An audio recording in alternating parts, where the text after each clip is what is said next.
What's up, everyone? Welcome to this day in Philly Sports History for February 7th, 2024. I'm your host, Jim Montgomery. Welcome to a Wednesday edition of the podcast. Happy Hump Day. As always, let's start with yesterday's recap of the question of the day. And on Monday, it was announced that the Eagles will be playing in Brazil on Friday Night Football to open the season. The opponent has yet to be announced, but we tried to speculate and see who it was going to be. We went through the Eagles' home schedule. I think it's going to be Pittsburgh. Two popular fan bases, the Battle of Pennsylvania. You have that storyline. You have the fact that both teams travel well. Both teams, for the most part, it's kind of a love-hate relationship. I don't think anybody necessarily hates the Steelers on the level of like the Cowboys or the Giants. And I do find myself rooting sometimes for the Steelers when it doesn't impact the Eagles.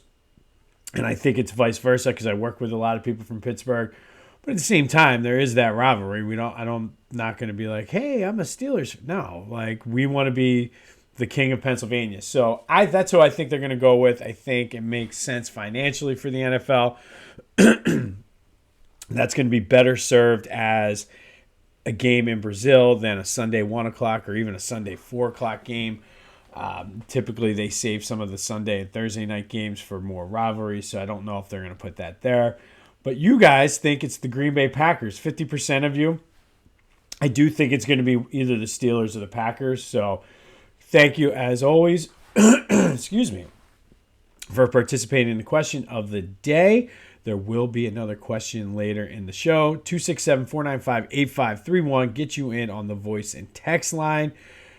While you're at it, subscribe to the YouTube channel. We're slowly ticking up. Jimbo_Mott. Just hit the subscribe button. That's all you need to do. And you can turn, if you don't want the notifications, just turn notifications off.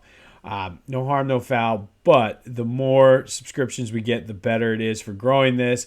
And I keep mentioning it. I have a lot of things lined up. It's just a matter of sorting through and getting through my notes before I can start doing that. And part of that is helping to grow the channel. So Jimbo_Mott, just hit the subscription button.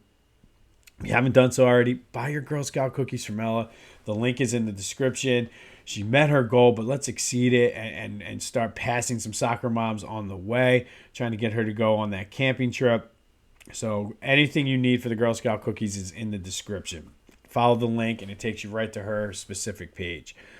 All right, Flyers. Off to a good start the second half, or I guess unofficial second half of the season. 2-1 win over the Panthers. Started off very sluggish, and then Tortorella kind of challenged them and really said, listen, don't be afraid. Apparently, I'm paraphrasing because nobody has said specifically what he said, but ultimately said, listen, don't be afraid to make mistakes, and if you're going to make mistakes, make them playing hard. And it kind of loosened them up, and the Flyers came out in the second and third period and were able to put away the Panthers. Ersson was great in goal, really solidifying himself now as the number one goalie. And I think he was kind of doing that before Carter Hart took his leave of absence. So we're hopefully in good hands. And I mean, ideally, this has always been the Achilles heel of the Flyers. Hopefully, that's going to be a position that they don't necessarily need to worry about and allow them to build a quality team around him. But good coaching by Tortorella, good effort from the Flyers coming off of the All-Star break. Like I said, we're going to find out very soon whether they're going to be contenders or pretenders. They have a lot of games left against teams that are above them or around them, I should say, the top teams in the Eastern Conference. So it's going to go a long way in determining really how good this team is, but it's also going to be good for a young team to get that experience, battle tested down the stretch. And I think win or lose, just having that experience in big games where the intensity level is raised up and the importance of each game is raised up, it's going to be good for them in the future. So good start for the second half of the season for the Flyers. Sixers news. Joe had his surgery. They said it was successful. He will be reevaluated in 4 weeks. And it depends on who you talk to. But I was listening to I had to drive into the office for work yesterday, so I was listening to the morning show, and John Ritchie had this surgery. And yes, NFL is a little bit different. Yes, he was a fullback, so it was a kind of a different position and situation. But back when he had the surgery, and it was very similar to Joe's, ultimately it was once the swelling was down, structurally the knee was fine. So it's just a matter of the incision and I guess where they did the cut of that healing, and then structurally his knee is going to be fine. It's just going to be getting him up to speed with conditioning and things like that. And obviously, playing on the NBA court is a lot different than being a fullback in the NFL. So there is going to be probably a need to strengthen the knee somewhat. But they're saying possibly 6 to 8 weeks is a realistic timeline, which puts them right in like the mid to end of March. And I think, if I remember correctly, I think the playoffs for the NBA start mid to end of April. So we'll give him some time in the regular season to come back. The question then becomes is what are they going to do in the meantime? Are they going to make a trade? Are they going to be in the play-in? I find it hard to imagine that they're going to drop below the 10th seed. But you never know. I mean, honestly, the way they're playing right now, anything is possible. But realistically, and then it's like, do you bring Joe back for the play-in tournament? Do they make a run in the play-in tournament similar to what the Heat did last year? There's just so many different questions. But ultimately, at this point, it's all about Joe recovering and his rehab and recovery. And he's going to battle. He's always been able to come back early from injuries and kind of play through some things. So I'm confident that he'll be back for the end of this season. My only fear is, does it matter? And I think right now, the way they're playing, it wouldn't matter. But I need to see more from Tyrese. I need to see him sort of step up. Like, he had the 51-point game, but for the most part, he's struggled when Joe's not in the lineup. So if it's going to be 6 to 8 weeks, Tyrese, I need you. And I feel like for the past few years, he's been sort of immune from any type of criticism or anything like that. Not that I'm encouraging people to scream and yell about Tyrese Maxey, but you don't really hear too much criticism about him. And it's like, his 4th year in the league. Like, at this point, if you're going to be the bona fide superstar, if you're going to get that max contract, you're an all-star this year, you need to step up. And I don't think I've heard many people actually call out Tyrese for that. And if I'm the first, I mean, okay. Like I said, I'm not saying anything that is not relevant and not true and doesn't need to be happening.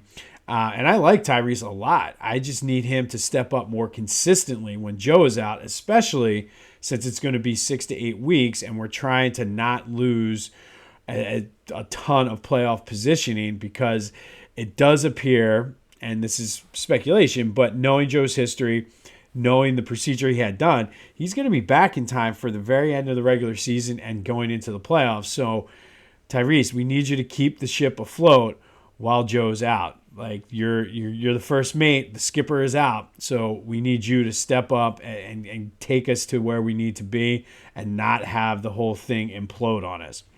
Speaking of Maxey, he will participate in the 3-point contest at the All-Star game next week, which I guess is always kind of cool. I remember as a kid, I used to love when guys on the Sixers would play either in the Rising Stars game or the 3-point contest or home run derby. I think Dana Barros was in the 3-point contest at one point. Who was the guy? I forget the guy who did. Was it Stackhouse did the dunk contest one year? So it's always cool. But like I said, I need him to be consistent, and I hope that the 3-point contest does not have the same negative impact sometimes that the home run derby does in baseball, and Tyrese all of a sudden comes out and can't hit a 3. So something to sort of watch for. But Tyrese, if you're listening, and you should be, I need you to be more consistent, man. Don't try to push. Just play your game, do you, and you'll be fine, man. Let's just keep this thing afloat until Joe comes back. All right, switching to the Eagles. Excuse me. I have not been able to shake this at all. More on the NFL game in Brazil. As a fan, I like it. I like having more football. I love having the standalone Thursday night game, partly for fantasy football. I'm very big into that. And just sports gambling as well. Having just one game to sort of set the tone for your weekend. I'm always in a couple, like a suicide pool where sometimes you pick the Thursday night game and it's no sweat for the rest of the weekend. I'm in a pick'em league where you pick 5 games, and sometimes I like, again, if there's a start off strong to your week, and then it could always have the negative impact, but then having a game right then on Friday night, I kind of like if it's something the NFL is going to lean toward, which likely they will be, which is why they're experimenting with this. So as a fan, I like it. I'm all about more football on more nights of the week. As a season ticket holder, though, it sucks because they are taking a home game away from me. I'm praying and hoping that they don't replace it with a because I guess the way they do it, since there's 3 preseason games, last year we had 2 preseason games and one on the road. We're due to have 2 on the road and 1 at home. I hope we don't get an extra preseason game and they charge us for it. I'd rather just take that money off of what our tickets are owed. But I do feel, I mentioned this yesterday with the Super Bowl, I think the NFL really, and as much as people are complaining and bitching about this, there's nothing really you can do about it. And I don't think they're really in it right now for the hardcore fans. They're trying to get the fringe fans. They're trying to expand it to different countries. They're trying to expand it into different markets. And for people like me who are a season ticket holder, diehard fan, they're not really concerned about us. That's why Super Bowl tickets are $5,500. That's why they're taking home games from us and moving it to Brazil. Again, I get it, but where does that leave hardcore fans? And the truth of the matter is, as much as we complain about it, we're going to watch anyway. So, and the NFL knows that. So why do they have to worry about us? And it, like, people can say, "Oh, I'm not going to." People used to say it with Colin Kaepernick when he would kneel, "I'm not watching." And then the next game or next week, the same people are bitching about whatever. So, no matter what, the hardcore fans are going to watch, and the NFL knows this, and I don't think they care. That's why I think they're tailoring things, no pun intended, to the Taylor Swift crowd, to international crowd, the people. They're trying to get more and more people to watch, and I can't blame them. I mean, I'm annoyed by it, but as a fan, more football is great. As a season ticket holder, not so great. But let me know what you think about that. Maybe I'm just being the old cranky man about it. But more on that. WIP yesterday, because like I said, I was in the office, I was driving, so I got to listen. And they're talking about who's to blame. And the big topic in the afternoon show was, is it Howie or is it Jalen? And I don't get it, because I'm guilty of this as well. Why do we always have to have a thing to blame it on? Like, why does it always have to be somebody's fault? Can it be a collective, just the whole team, all 53 players, all the coaches, the front office, the cafeteria staff, the janitorial staff? Can't they all have just shit the bed at the same time? Like, why do we have to put it on one person and make them the enemy? I don't know. And help me understand that logic, because, like I said, I'm guilty of it too. But I think in this case, there is plenty of blame to go around, and you cannot put the finger on one person. Did Jalen play well? Absolutely not. Could he have been better? Yes. Did we have some costly drops and turnovers by our receivers and running backs throughout the season? Yes, we did. Did we have poor game planning and poor schemes on both offense and defense? Yep. Did we have some players that just weren't good players? So how he just made the wrong decision? Yes, he did. Did we have some injuries? Yes, we did. So did the NFL help us with the schedule? No. I think that schedule was just brutal, and it hurt the Eagles. So there's plenty of blame to go around. We don't have to put it on one person. That being said, I mean, you can't, like, I don't think there's one person that has more burden, more blame than anybody else. But let me know what you think about that. And finally, with the Eagles, Deebo Samuel, still on his mind. Somebody, like, he could have just ignored the question and said, we're here in the Super Bowl, they're not. let's move on, which would have been the correct way to probably do it. But he was asked about the rivalry with the Eagles. And, of course, instead of just focusing on the Chiefs, and this is kind of a telling thing if you're betting on this game, where his mind is. But I consider rivalries close games. We ain't going to talk about that no more. It's fine to just say we're not going to talk about it, but you got to throw that dig in there because you blew us out this year. Congratulations. We blew you out last year too. So does that mean there's no rivalry between the 49ers and the Eagles? I don't think so. I've never seen a team so hung up. And I feel like the greatest thing that could ever happen is for them to come out there and get their asses whooped by Kansas City, which I kind of think is going to happen. I'm not ready to make an official play yet, but it's going to be I cannot wait. I cannot wait to see it, and this is just going to ignite this rivalry even more. But it's like, dude, you're in the Super Bowl. Somebody, of course, you get asked dumb questions all the time. Just say, I'm not here to talk about the Eagles. I'm here to talk about the 49ers or the Chiefs. But you had to throw that little dig in there, so don't get a stinger on Sunday, buddy. But, yeah, how about you stay healthy and worry about that? But there you have it. Still on Deebo Samuel's mind. It's kind of flattering, to be honest. But, oh, God, I hate the 49ers. All right, Phillies news. First and foremost, the Pacoda projections came out, whatever the hell they are. I've never heard of them. Maybe I should have. But they're projecting these Phillies to have 84 wins, which is way low. And if that's the number that Vegas is setting, I'm going way over on that. But we'll get more into the Philly season once spring training starts. I didn't want to spend a ton of time on that, but it did come up. But spring training, the pitchers and catchers' first official workout is 1 week away. The trucks are in the process of, or all the materials are in the process of being loaded. I guess they only take one truck. I thought they took more than one, but the truck is going to be loaded up and leaves tomorrow around lunchtime on their way down to Clearwater to start spring training. I cannot wait. Got to have some positivity this year because Pacoda, whoever the hell they are, 84 wins, and I'm sure it's some computer projection model that doesn't take anything reality into consideration. But if that's the case, we got to believe that you're going to be better than that. So we got to believe in the Phils. We got to believe that Joe's going to come back, that Tyrese is going to hold the fort down, that the Eagles are going to get it together, that the 49ers are going to lose. You just got to believe. Best way to show that you believe is go to Philly Goat. They have those Believe shirt that the Phillies players are wearing. I've seen Rojas wear them. Oh, my goodness. Alec Bowman's been wearing them. Go check them out for yourself. It can double as a Sixers shirt. Check out their loafer canvas shoes. They just got you covered with all of your Philly sports-based apparel needs. Go to phillygoat.com. Use the promo code Jim Montgomery for 10% off your order. That's phillygoat.com. Promo code Jim Montgomery for 10% off of your order. We got to believe. Let's get some positivity. Excuse me. It's February. January was a terrible month for Philly sports.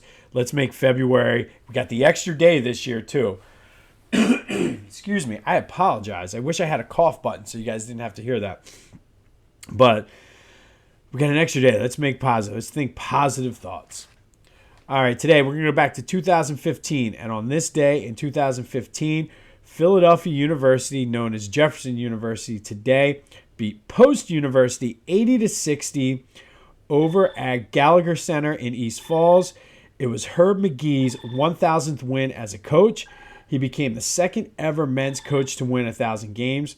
The shot doctor also played for Textile and became their coach once he retired. And I apologize for the noise in the background. I'm not sure what's happening, but I apologize. Pandemonium over here this morning. But back to Herb Magee. He became the second men's coach to get 1,000 wins. Ended his career with 1,144. He is one of 12. Hold on, I got to stop that. It was an alarm on one of the Garmin watches. So I apologize for that. But back to Herb Magee, he ended his career with 1,144 wins. He is one of 12 coaches, men and women, in all levels of NCAA basketball to do it, which is pretty impressive. He is a Naismith Hall of Famer, Philadelphia Sports Hall of Famer, currently number 2 behind Coach K on the all-time men's list, 4th if you count both men and women. And for those keeping score at home, Jefferson is D2. But on this day, in 2015, Herb Magee became the second men's coach to ever reach 1,000 wins in a career. He is currently number 2, all-time on the men's list, number 4 all-time if you count both. Just pretty impressive.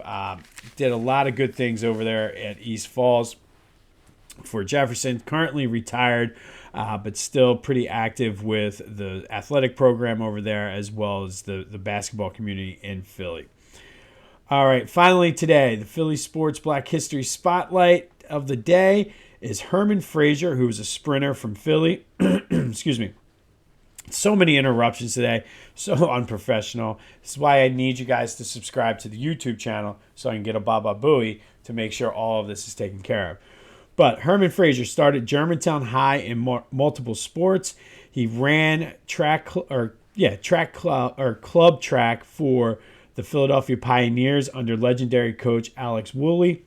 He went to Denison University and then to Arizona State. Excuse me. At Arizona State, he was an All-American sprinter and the captain of the 1977 National Championship team. He won a gold medal at the 1976 Olympics in Montreal for the 4x4 team relay. He ran the first leg. Also won the bronze in the 400 individual. Won a gold medal at the 75 and 79 Pan American Games in the 4x4. Did make the 1980 Olympic team that the Olympic Committee boycotted due to the Cold War. He did try out. I thought this was pretty cool. He did try out to be a bobsledder for the 1980 Winter Olympics. Did not make it. After his track career was over, he became the athletic director at UAB. Went to Hawaii for the same position. Did get fired. I had to include this because it was funny. They fired him because he didn't retain June Jones. I guess after the NFL, June Jones went to Hawaii, had some success, but he did not re-sign. Frazier did not re-sign June Jones, so the university fired him. After that, he became the associate athletic director at Temple, then the same position at Syracuse. He served on the U.S. Olympic Committee in various capacities. He is a Philadelphia Sports Hall of Famer, which is a Hall of Fame day over here. He has had a major impact both on and off the track. So today's Philly Sports Black History Spotlight is Herman Frazier, sprinter from Germantown, who won Olympic gold medal and an Olympic bronze medal, as well as 2 Pan American Games gold medals as well, and is a Philadelphia Sports Hall of Famer. On this day, back in 2015, Herb Magee won his 1,000th game at Philadelphia University. Now Jefferson today, becoming the second man to ever do so. Shout out to him, one of the best to ever do it. We're still on Deebo's mind. Pray for Joe. Do whatever you got to do. Send positive vibes. Go leave a shout out for Joe Boo. Whatever you need to do to hopefully get this knee healed and back soon. And for today's question of the day, let's have a little bit of fun. We watched the Remember the Titans with the Kids, which is one of my all-time favorite movies, but hands down my favorite football movie. And there's a lot of football movies out there, so it got me thinking. And I'm gonna give you 4 that are my top 4. If you don't agree with these, let me know. But what is the best football movie of all time? Is it Remember the Titans, Any Given Sunday, Rudy, or Friday Night Lights? I will give an honorable mention to The Waterboy, but that did not make the top 4. But let me know, what is the greatest football movie ever? 267-495-8531. Get you in. Let's have a little bit of fun on a Wednesday. My vote goes to Remember the Titans. I can probably recite all of that song. I can do the dances that they do when they're coming out. Got the soul power. Whatever you need, I can Remember the Titans. I got. So let me know, 267-495-8531. What is the greatest football movie ever made. Is it one of those four? Is it something I didn't cover? There's a ton of them out there. So let me know. Get your vote in 267-495-8531 on the voice and text line. Answer that question and get whatever rants and thoughts and comments you have. Get them out there. And remember, think positive thoughts. We're doing it for the Phillies, the rest of the Sixers, Flyers, all of that. Positive thoughts. Do whatever you need to do for Joe's knee. Let's not lose too much ground. We need this, Philadelphia. We need this. This has been This Day in Philly Sports History. I'm Jim Montgomery. Go have yourselves a Wednesday. And until next time, I'll see you when I see you.